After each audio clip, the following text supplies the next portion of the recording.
When the power grid collapses and the world goes silent, your voice becomes your greatest vulnerability.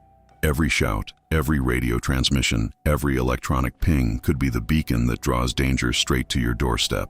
In a world without electricity, without cell towers, without the internet holding civilization together, the survivors won't be the loudest. They'll be the ones who mastered the art of silent communication. If you're serious about making it through what's coming, you need to understand that silence isn't just golden, it's survival. And right now, we're going to dive deep into the methods that could save your life when speaking out loud could end it. Before we go further, if you want to be part of the community that refuses to be caught unprepared, hit that subscribe button now. Because what you're about to learn isn't taught in schools or found in mainstream survival guides. This is the knowledge that separates those who make it from those who don't. The first thing you need to understand about silent signaling is that it's not optional anymore. When the grid dies, whether from an electromagnetic pulse, a cyber attack, or complete societal collapse, every form of modern communication vanishes in an instant. Your smartphone becomes a useless brick. Your walkie-talkies might work if they're EMP hardened, but batteries die and radio frequencies become contested battlegrounds where hostile groups scan for survivors. In this new reality, sound discipline becomes a life-or-death skill. Military special operations units have known this for decades. They operate in hostile territory using hand signals, light codes, and pre-arranged systems that allow entire teams to coordinate complex operations without uttering a single word. You need to adopt this same mindset, because in a grid-down scenario, your neighborhood could become hostile territory overnight. Let's start with the most immediate and practical method: tactical hand signals. These aren't the casual gestures you use to wave at someone across the street.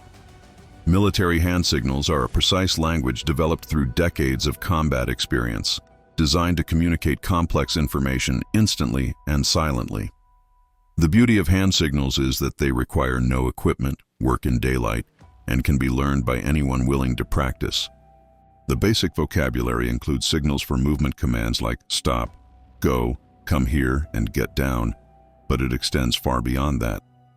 You need signals for enemy spotted, how many, direction, danger, and rally point.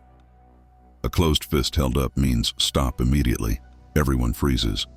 Pointing with two fingers indicates direction and can specify where a threat is located. Tapping your head means I understand or acknowledgement. Holding up fingers indicates numbers.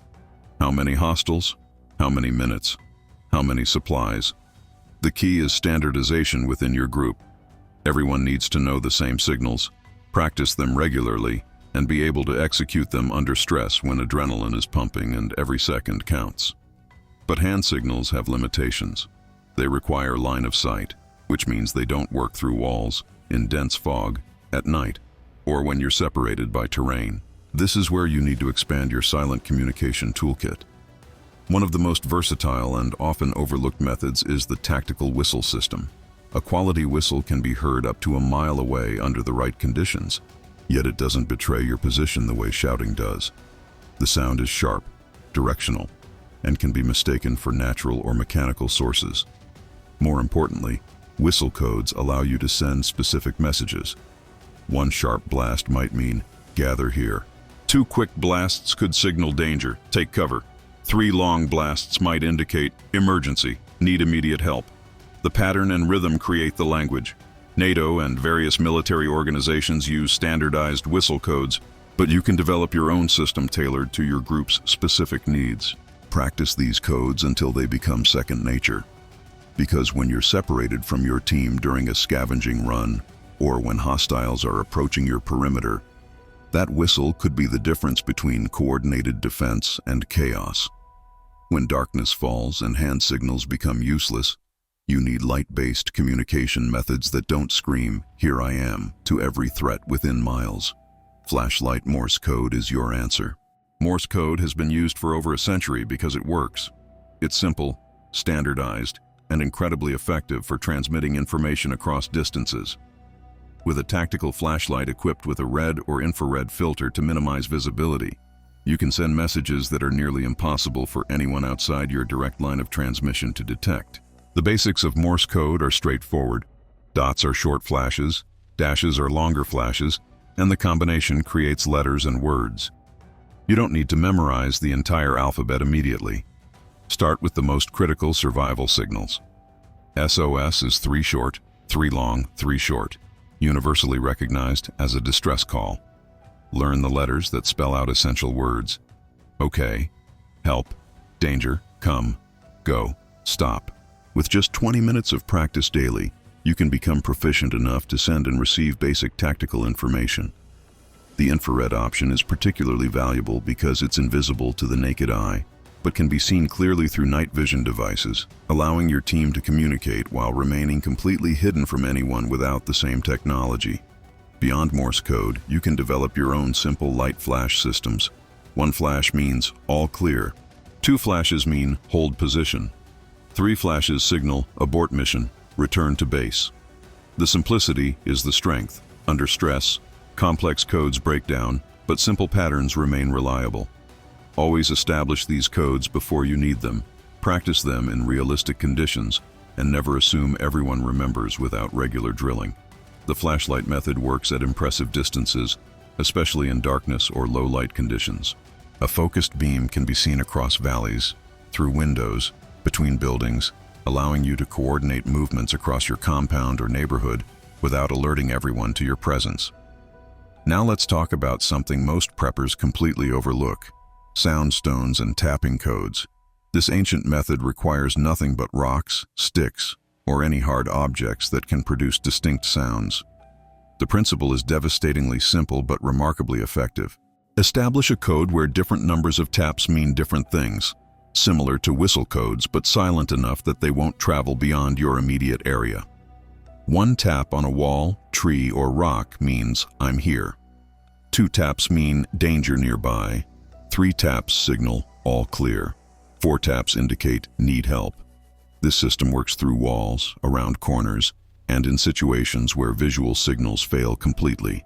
Special operations teams trapped in buildings use wall tapping to communicate between rooms without alerting hostiles.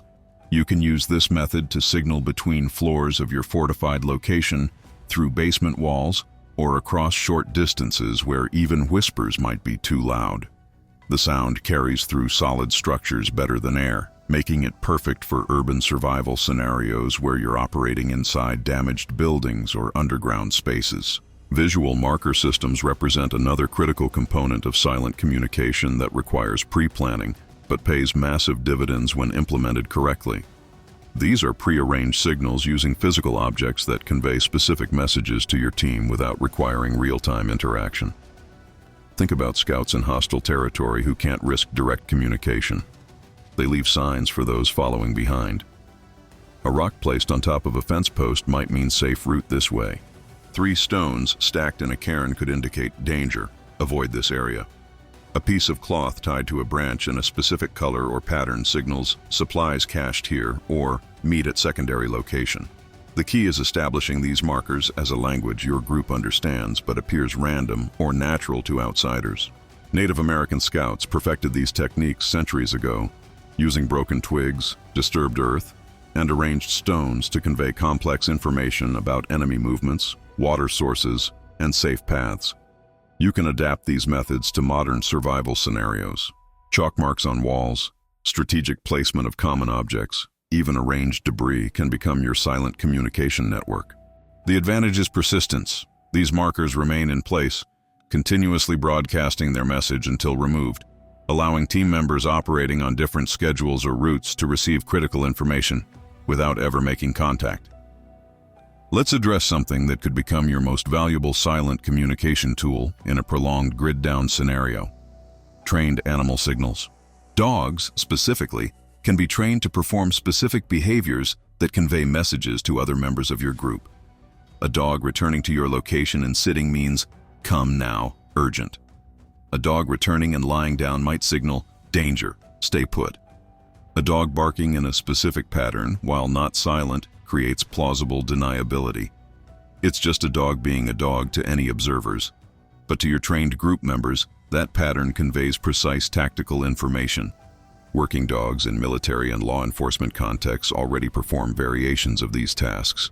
The investment in training pays off because the dog becomes a mobile, intelligent communication relay that can traverse terrain you can't safely cross while carrying messages between separated team members.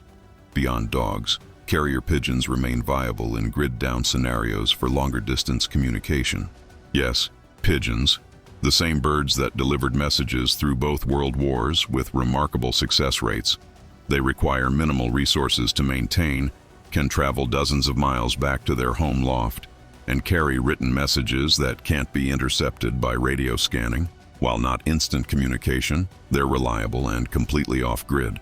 Raising and training a small loft of homing pigeons as part of your preparedness strategy might seem old-fashioned, but when every electronic system has failed and hostile groups control the roads, those birds become invaluable intelligence assets.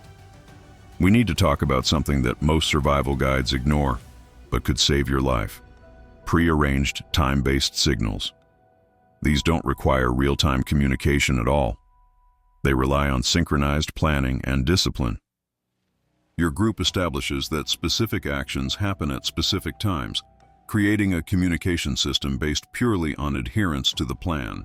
For example, if everyone is separated during a crisis, you establish that at exactly noon and midnight, each person will check a predetermined rally point for 3 minutes.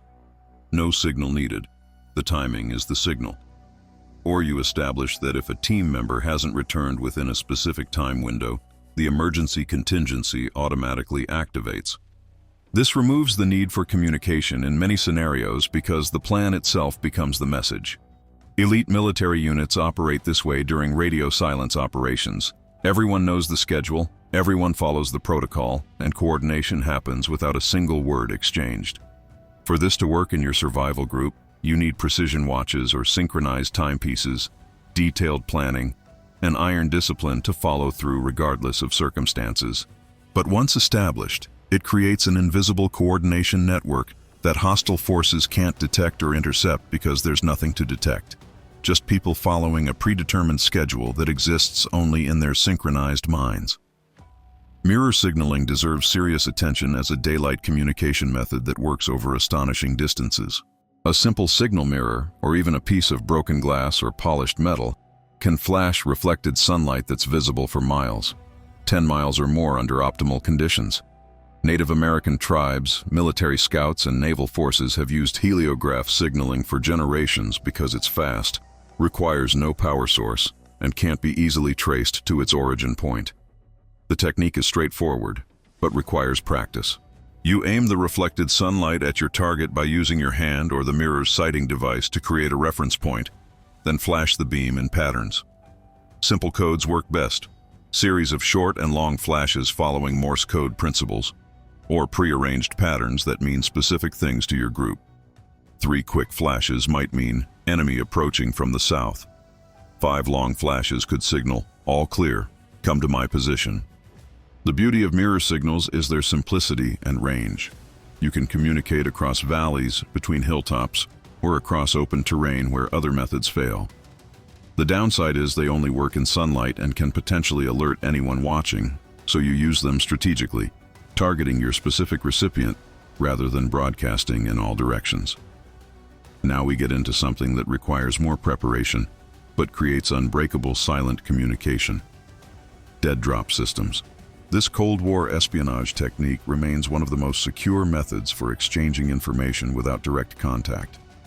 You establish a series of hidden locations, hollow trees, loose bricks, buried caches, hidden crevices, where messages and small items can be left and retrieved. The system works on a schedule or trigger mechanism. For example, a specific rock moved to a certain position indicates message waiting at dead drop 3. Your team member checks the location, retrieves the message, and can leave a response following the same protocol. No face-to-face contact, no radio transmission, no chance of interception during the exchange. This method is slow compared to real-time communication, but it's absolutely secure and works when all other systems are compromised. Establishing your dead drop network before crisis hits is essential. Scout locations, mark them on maps only your group possesses, practice the protocols, and test the system regularly. In urban environments, dead drops can be hidden in the infrastructure itself, behind loose panels, inside drainage pipes, under stairwells, creating a communication network threaded through the skeleton of the city that only you and your team can access. Let's address frequency and discipline, because having these methods means nothing if you don't practice them. Your group needs regular training sessions where you drill these techniques until they become instinctual. Set up scenarios. Communicate only through hand signals during a supply gathering exercise. Coordinate a perimeter defense using only whistle codes and light signals after dark. Navigate to a rally point using only pre-arranged markers and time-based protocols. This training reveals weaknesses in your system before lives depend on it. You'll discover that certain signals get confused, that some team members struggle with specific methods, that your codes need simplification, or your markers need to be more distinctive. Adjust and refine based on these drills. The Special Forces community has a saying, "You fight how you train." If you train with sloppy communication discipline, you'll fail when the pressure is real.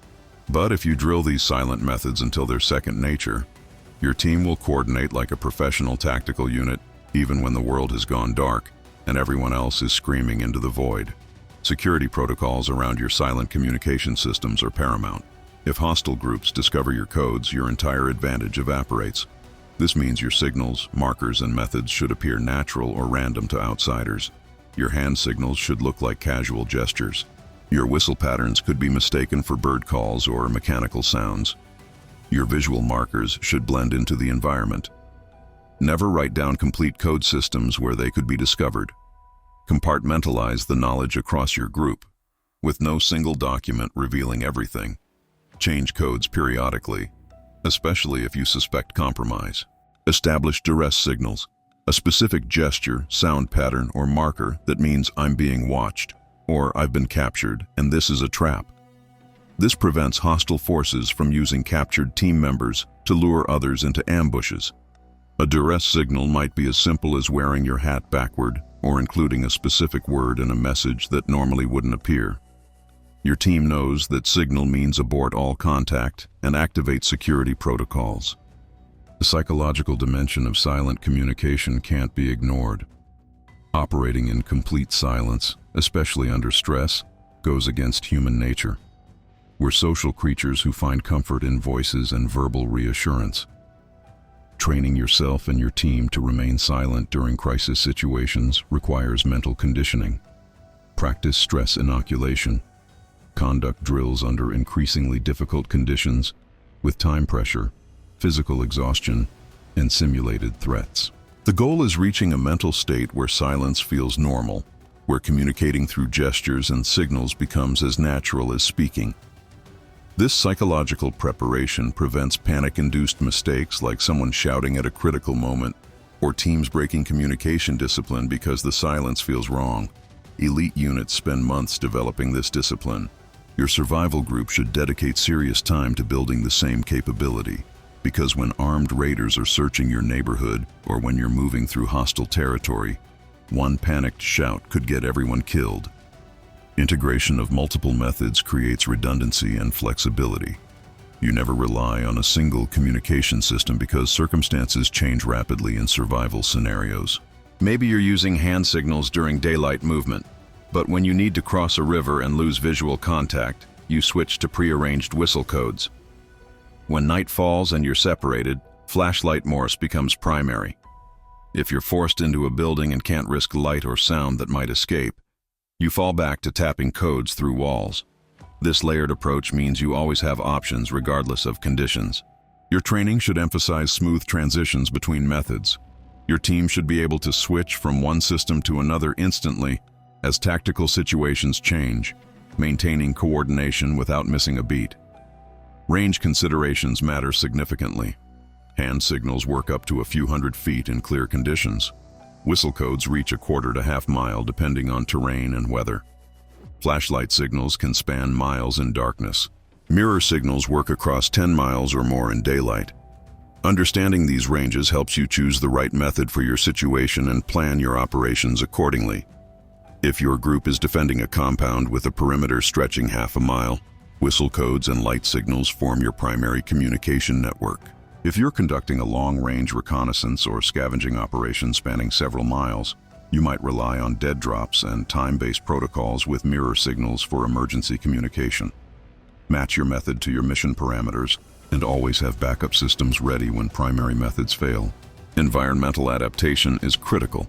What works in open terrain fails in dense forest. What works in urban environments doesn't translate to wilderness. What functions in clear weather breaks down in fog or heavy rain. Your communication systems need to account for these variables. In dense vegetation, sound-based methods like whistles and tapping codes might work better than visual signals. In urban ruins with many walls and obstructions, a combination of light signals through windows and dead drop systems might be optimal. In open terrain, mirror signals and hand signals dominate. Your group needs to practice in diverse environments, learning how each method performs under different conditions, and developing the judgment to select the most effective option for each scenario. And if you want to go deeper into these techniques, you'll find in the pinned comment some guides and documents that can take your preparedness to the next level, including detailed signal charts, training progressions, and advanced tactical communication protocols. Check them out when you're ready to master these skills completely. The reality is stark and unforgiving. When the grid dies and communication systems collapse, most people will be isolated, confused, and vulnerable. They'll wander aimlessly, shout desperately for help, and broadcast their presence to every threat in the area. But you won't be like them. You'll move silently, coordinate precisely, and operate as part of a disciplined team that communicates through methods invisible to the untrained eye. While chaos consumes those unprepared, your group will function with tactical precision, using hand signals to coordinate defense, whistle codes to rally scattered members, light signals to maintain contact across distances, and dead drops to exchange intelligence without exposure. This isn't fantasy or paranoid speculation. This is practical survival methodology proven across centuries of conflict and crisis. The question isn't whether these methods work. History has already answered that.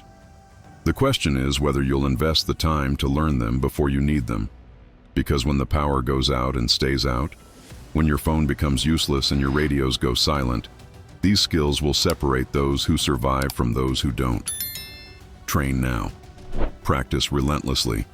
Build these capabilities into your muscle memory and your team's operational DNA.